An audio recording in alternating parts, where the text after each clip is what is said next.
Salut la famille, bienvenue chez moi, bienvenue dans ma maison, bienvenue à ce moment concept que j'appelle Read and Breathe, qui veut dire en anglais lire et respirer. Je fais juste allusion à la parole qui est esprit et vie, et sans la parole je ne veux pas, et je suis certain que tu ne veux pas vivre non plus. Pourquoi Read and Breathe? C'est simple, le concept est le suivant. L'idée est de lire un chapitre, ou alors au moins la moitié de ce chapitre, et tout de suite d'en tirer des trésors, des clés, des lois à pratiquer aussitôt, afin de pouvoir s'en servir dans la journée. Voilà, tout simplement. Et tu l'as compris, le livre dont on parle n'est rien d'autre que la Bible, qui n'est pas seulement un livre, c'est la parole de Dieu. Ok, donc en gros, ce que je fais, je t'emmène juste dans mes moments de méditation personnelle. À l'heure actuelle, il est 2h du matin, donc si tu dors, sache que moi, je ne dors pas. J'étais obligé de plaisanter, vous me connaissez, je rigole tout le temps. Pourquoi ce concept? C'est simple, ça va se passer en 2 temps. On va d'abord avoir une première partie, lecture de la parole, et je crois que ça va t'aider parce que peut-être que tu étais comme moi, avant tu n'aimais pas lire et tu avais besoin d'aide pour la lecture, et ben voilà, ça va être le volet aide pour t'aider à lire la Bible, et pour ceux qui ont l'habitude de la lire, ça va être très bien, ça va être juste une manière de relire ensemble certains passages que tu connais déjà, et ensuite on va en tirer quelques trésors. Alors je te préviens, l'idée c'est pas d'aller sur un concept théologique, donner l'origine de tel mot, de telle situation, telle séquence, même si on va peut-être le faire à certains moments. Mais le but ici, c'est simple, c'est de tirer des clés pratiques à utiliser tout de suite, à mettre en pratique tout de suite, à entendre ce que Dieu dit et à courir avec ce que Dieu dit. Ok, donc si tu es prêt, on se retrouve tout à l'heure. C'est parti pour la lecture du premier chapitre de l'évangile de Jean, dans la version seconde pour moi. Je t'emmène dans ma Bible qui me suit depuis des années. Ok, mais elle est trop solide. Ok, allez, c'est parti, à tout de suite.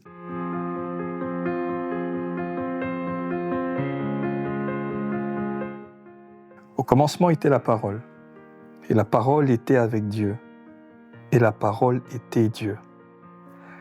Elle était au commencement avec Dieu. Toutes choses ont été faites par elle, et rien de ce qui a été fait n'a été fait sans elle.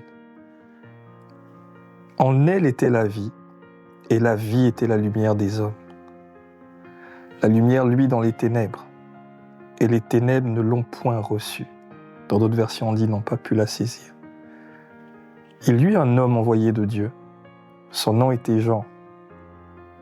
Il vint pour servir de témoin, pour rendre témoignage à la lumière, afin que tous crussent par lui. Il n'était pas la lumière, mais il parut pour rendre témoignage à la lumière. Cette lumière était la véritable lumière, qui en venant dans le monde, éclaire tous les hommes. Elle était dans le monde, et le monde a été fait par elle. Waouh! Et le monde ne l'a point connue. Elle est venue chez les siens, et les siens ne l'ont point reçue. Mais à tous ceux qui l'ont reçue, à ceux qui croient en son nom, elle a donné le pouvoir de devenir enfants de Dieu, lesquels sont nés non du sang, ni de la volonté de la chair, ni de la volonté de l'homme, mais de Dieu. Merci Seigneur. Et la parole a été faite chair, et elle a habité parmi nous, pleine de grâce et de vérité.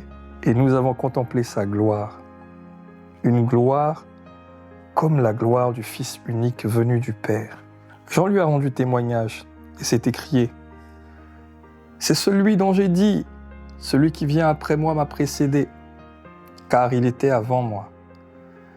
Et nous avons tous reçu de sa plénitude et grâce pour grâce.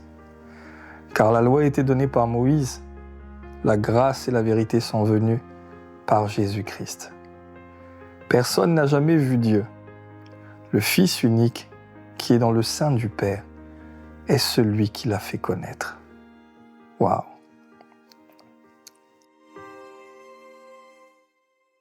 Je me rends compte que ça va être très difficile parce qu'il y a tellement de trésors dans chacune de ces écritures, mais je crois que dès le départ, on tient une clé. Dès le départ, on tient quelque chose. Regarde, au verset 1, au commencement était la parole était avec Dieu et la parole était Dieu. Verset 2, elle était au commencement avec Dieu. Toutes choses ont été faites par elle et rien de ce qui a été fait n'a été fait sans elle. Alors c'est simple, je crois que là on tient quelque chose de très important. Un principe de base qu'on doit garder. Le principe est lequel? C'est qu'au commencement, c'est la parole. Le point de départ de toute chose dans ta vie, ça doit être la parole. Tu vois, on ne dit pas une parole, on ne dit pas des paroles, on ne dit pas des ragots, parce que les ragots, ce sont des paroles en l'air. On ne dit pas des discours, on ne dit pas des promesses politiques, de l'oppression médiatique, parce qu'il y a vraiment une oppression médiatique. Quand le point de départ de tout ce qui doit te caractériser, toutes les actions que tu dois poser, toutes les pensées que tu dois avoir, toutes les perspectives que tu dois avoir, ta manière de regarder, ta manière d'écouter, ta manière d'agir, tout doit être conditionné par le même point de commencement qui est la parole. Ta vie, ma vie, doit être dédiée à des actions poussées par le Saint-Esprit, inspirées de la parole. Ça doit être des actions pour lesquelles le Saint-Esprit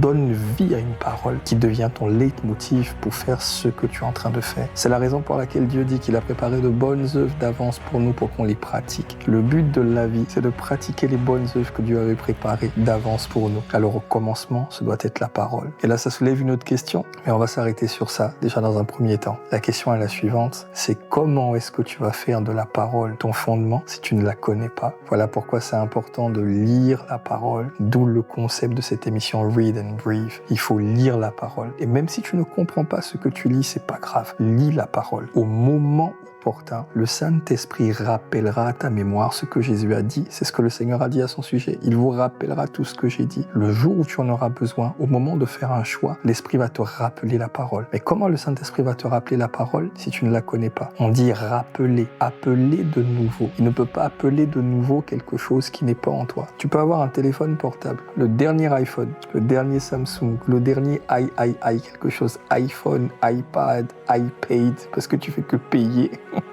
Mais si je te dis, rappelle-moi, tu ne pourras pas me rappeler si tu n'as pas déjà mon numéro de téléphone dans ta liste de contacts, tu comprends? De la même manière, le Saint-Esprit ne pourra jamais te rappeler une parole que Jésus a dite pour que tu puisses être conduit si tu ne l'as jamais lue. Alors, deux principes à retenir pour terminer. Principe numéro 1, toujours commencer par la parole. Fonder tes choix, tes décisions, tes pensées, les battements de ton cœur sur la base de la parole. Et deuxièmement, pour pouvoir le faire, j'ai l'obligation, j'ai la responsabilité, le devoir de connaître la parole. Donc, je dois la lire. Tu ne te souviendras pas de tous les versets, je ne connais pas la Bible par cœur. Mais pour que le Saint-Esprit puisse te rappeler ça, il faut que tu enregistres ces versets-là dans ton esprit, dans ton subconscient, sans t'en rendre compte. Chaque fois que tu lis, ça rentre, parce que ton esprit se nourrit de la parole. Et autant marquer la ressource de la parole nécessaire à la décision ou à la réponse dont tu as besoin et rappeler à ta mémoire par le Saint-Esprit qui fait toutes choses. Voilà la famille. Et peut-être que tu es là, tu es connecté, mais tu n'es peut-être pas encore prêt à rencontrer Jésus parce que tu ne le connais pas ou tu l'as connu, mais tu t'es éloigné de lui. Et pendant que je suis en train de te parler, tu sens que c'est un rendez-vous pour toi, c'est une parole pour toi, parce que tu fondes ta vie en dehors de la parole. Tu fais des choses qui ne sont pas dans la parole. Et peut-être que tu es connecté, tu ne connais même pas la parole.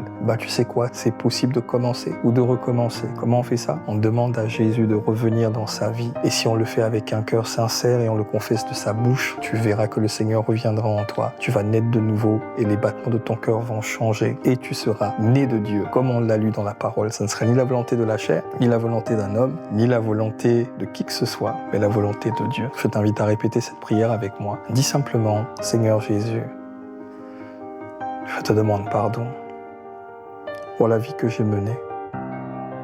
Aujourd'hui, je te reçois comme le Seigneur de ma vie et comme le Sauveur de ma vie. Prends-la et fais de moi ce que tu veux que je sois. Au nom de Jésus. Amen. Amen, amen, amen. Waouh! Bravo à toi.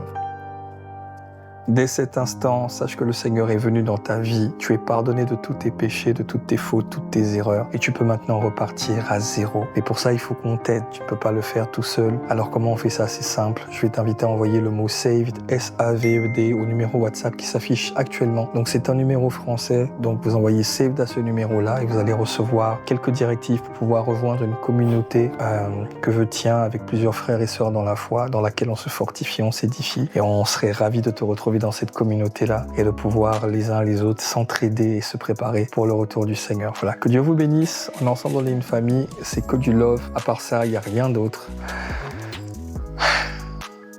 Read and breathe, c'est tout. Allez, ciao. Bye.